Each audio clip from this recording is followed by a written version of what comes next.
இப்ப சிஎம் பொறுத்த வரைக்கும் அவர் உடன்பிறப்பே வா அப்படின்ற நிகழ்ச்சி மூலியமா நிறைய பேரை சந்திக்கிறாரு. இது எல்லாமே வந்து அவங்க கட்சியை வலுப்படுத்துறதுக்கான ஒரு யுக்தியா பார்க்கலாமா? அதாவது வலுப்படுத்துதல் என்பது எப்போ நீங்க எல்லாரும் கேள்வி கேட்குறாங்க. இன்னைக்கு மக்களை போய் திமுக சந்திக்கிறது முதல்ல வந்து 45 நாட்களுக்கு இந்த பிரச்சார வியூகத்தை வகுத்திருக்கிறார்.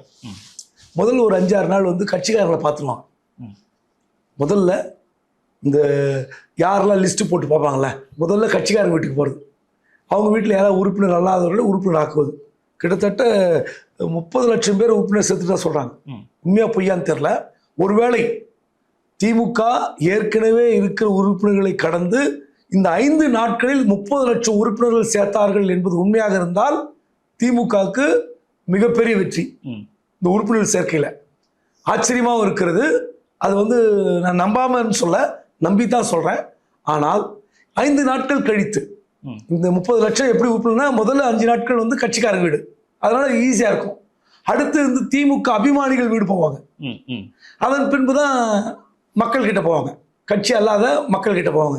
அந்த இடத்துல வந்து திமுகவை பார்த்து கேட்கப்படுகிற கேள்விகள் என்ன, எப்படி சமாளிக்க போறீங்க?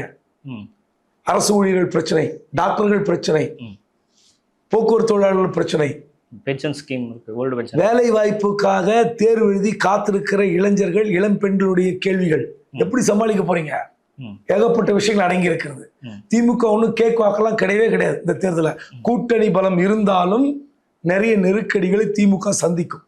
இல்லைன்னா திமுக 10 மாதங்களுக்கு முன்பு ஊருக்கு முந்தி எதிர்கட்சிகள் தான் லபோ திபோ அடிச்சுக்கிட்டு ஓடணும் பிரச்சாரத்துக்கு. ஆளுங்கட்சி ஓடுதே ஏன்? எடப்பாடி பேசுற மாதிரி ஒரு ஜுரம் வந்துருச்சா சார் அதிமுகக்கு? கூட்டத்தை பார்த்து ஜுரம் வந்து விடும் என்று எடப்பாடி சொன்னார். கூட்டத்தெல்லாம் நம்பிலாம் இல்ல, கூட்டத்தை தவிர்த்து தேர்தலை பார்த்து ஒரு பயம். கண்டிப்பா தேர்தலை பார்த்து திமுக நிச்சயமாக பயப்படுகிறது, சத்தியமாக பயப்படுகிறது. அதுல ஒன்றும் மாற்றுக்கிறதே கிடையாது.